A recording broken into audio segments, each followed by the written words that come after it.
যেখানে প্রতিদিন লাখ টাকার বেচাকেনা হতো, মানুষের আনাগোনায় সবসময় সরগম থাকত, সেখানে এখন কেউ কেউ সারাদিনে ১০০ টাকাও বিক্রি করতে পারছেন না। ব্যবসায়ীরা বলছেন কয়েক বছর ধরে এক প্রকার মন্দা অবস্থা চললেও সম্প্রতি তা প্রকট আকার ধারণ করেছে। ব্যবসার এমন করুণ অবস্থায় কর্মচারীদের বেতন দিতে পারছেন না অনেক ব্যবসায়ী, বিপাকে পড়েছেন শত শত শ্রমিকরাও। নারায়ণগঞ্জের রেলওয়ে মার্কেট সহ শহরের বিভিন্ন থান কাপড়ের পাইকারি বাজারে নেমে এসেছে এমন মন্দা।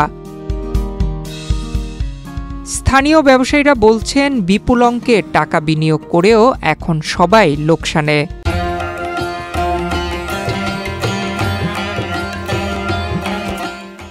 দেশের বিভিন্ন গার্মেন্টস মালিকরা এখানকার বাজার থেকে থান কাপড় সংগ্রহ করে গেঞ্জি, টি শার্ট তৈরি করেন এবং সৌদি আরব, দুবাই, মালয়েশিয়া, ফিলিপাইন সহ বিভিন্ন দেশে রপ্তানি করেন। দেশীয় বাজারেও এ পণ্যের বড় চাহিদা রয়েছে, কিন্তু দোকানে ক্রেতা না আসায় ব্যবসার চাকা থমকে গেছে। এখন হলো দোকানদাররা সারাদিন বসে থাকে, কোনো কাস্টমার নাই, বাকি বাটা পড়ে থাকে, বাকি টাকা ঠিক মতন ওঠে না, বা ওনারা যাদের কাছে মাল বিক্রি করে তারাও কারখানা ঠিকমতো চালাতে পারছে না, কারখানার মাল দিয়া ঠিকমতো টাকা পাইতেছে না। এই সমস্ত জর্জাপটার ভিতরে মনে করেন আমাদের এই ব্যবসা পরিদর্শন বা ব্যবসার পরিস্থিতি যেতেছে। তারপর হইলো আগে মার্কেটে আসলে একটা গুম করতো, কাস্টমার আসতো যাইতো, কথাবার্তি বলতাম, এবং সারাদিন বসে থাকে, কোনো কাজ নাই, লেবাররা বসে থাকে, এরপর আমাদের যারা এই যে বুয়ারা মাল বাস করে তারা বসে থাকে, আমরা এসে বসে থাকি, আমরা যারা দালালি করি বা বুকারি করি, যারা আমরা জায়গাতে খবর পাই, খবর পাওয়ার পর আমরা মহাজনকে খবরটা নেই, ওইটাকে আমরা ঠিক তুলে দিতে পারি না।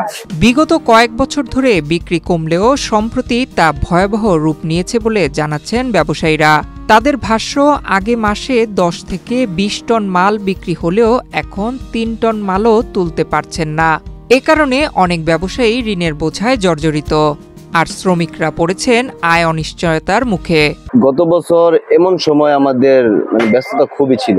আমাদের গাজীপুর বা যেখান থেকে আমাদের মাল আসে, কন্টিনিউ মাল আসতো, মাল যাইতো। এখন তুলনামূলকভাবে মাল এখন কম হইতাছে, মালও আসতেছে কম, বেচা কিনাও কম হইতাছে। যেমন আমাদের প্রত্যেক মাসে একটা টার্গেট ছিল 10 টন 12 টন মাল বিক্রি করতে পারতাম, তো এখন 3-4 টন বিক্রি করাটা খুব টাফ হয়ে যায়। আগের তুলনায় এখন 30% বেচাই না, 100% ছিল। এখন দাদা কিনা বেচা খুব কম, অনেক ফ্যাক্টরি, অনেক পার্টিরা বিলুপ্ত, টাকা পয়সা আটকে আছে দেশের পরিস্থিতির কারণে, সমস্যার কারণে। ব্যবসায়ীরা মনে করছেন অর্থনৈতিক অস্থিরতা, উৎপাদন ব্যয় বৃদ্ধি, গার্মেন্টস খাতের সংকট এবং আমদানি রপ্তানি প্রক্রিয়ায় জটিলতা এই মন্দার বড় কারণ। তারা দ্রুত সরকারি নজরদারি, প্রণোদনা ও আর্থিক সহায়তার দাবি জানিয়েছেন, যাতে অন্তত দীর্ঘদিনের এই ঐতিহাসিক হুঁশিয়ারি শিল্প আবারও ঘুরে দাঁড়াতে পারে। রাজনৈতিক পরিস্থিতি তো আমাদের আসলে এখানে দলের পরিস্থিতির দিক দিয়ে একটা দিক হিসাব করতে গেলে দেখা যায়, যদিও আমাদের এখন সরকার বাংলাদেশে কোনো রাজনৈতিক সরকার আসে নাই, তো এটা তো আমাদের শুধু এই ব্যবসাটা আমাদের দেশের ভিতরে না, বাহিরের সাথে আমাদের সম্পৃক্ত। মালয়েশিয়া যায়, সৌদি আরব যায়, বিভিন্ন দেশের ভিতরে আমাদের মালগুলা যায়।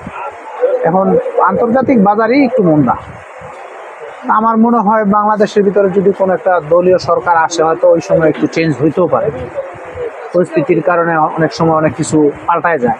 বাংলাদেশ হুঁশিয়ারি অ্যাসোসিয়েশনের সভাপতি মোহাম্মদ বদিউজ্জামান বদু বলেন, আগে রেলওয়ে মার্কেটে প্রতিদিন 30 থেকে 40 কোটি টাকা পর্যন্ত বেচাকেনা হতো। এখন দেশের সামগ্রিক অর্থনৈতিক সংকট ব্যবসা বাণিজ্যে বড় ধরনের ধাক্কা দিয়েছে, অনেকেই ব্যবসা ছেড়ে দিচ্ছেন। আসলে এই যে মনে করেন ব্যবসা বাণিজ্য সবকিছুই মন্দা। এই যে আমাদের রেলওয়ে মার্কেটে প্রতিদিন বেচা কিনা হইতো, মনে করেন না হইলো 30-40 কোটি টাকা বিক্রি হইতো। এমন দিন গেছে, দেখা গেছে একটা লোক 60 করতে পারে, 100 টাকা বিক্রি করতে পারে না। তার কর্মচারী বেতন দিব করতে, তার নিজে চলবো করতে, দোকানের ভাড়া দিব করতে, এই অবস্থা মানুষের মন্দা যাচ্ছে। নারায়ণগঞ্জের এই শিল্প একসময় দেশজুড়ে সুপরিচিত ছিল, এখন সেই বাজারের দৈনন্দিন চিত্র যেন ভিন্ন এক বাস্তবতার কথা বলছে। দোকানে দোকানে অলস বসে থাকা বিক্রেতা, ফাঁকা গলি আর উদ্বিগ্ন মুখের ব্যবসায়ী। সবাই অপেক্ষায় আছেন কবে আবার ফিরে আসবে পুরনো দিনের সেই জমজমাট বেচাকেনা। নয়ন বিশ্বাস, বাংলাদেশ প্রতিদিন।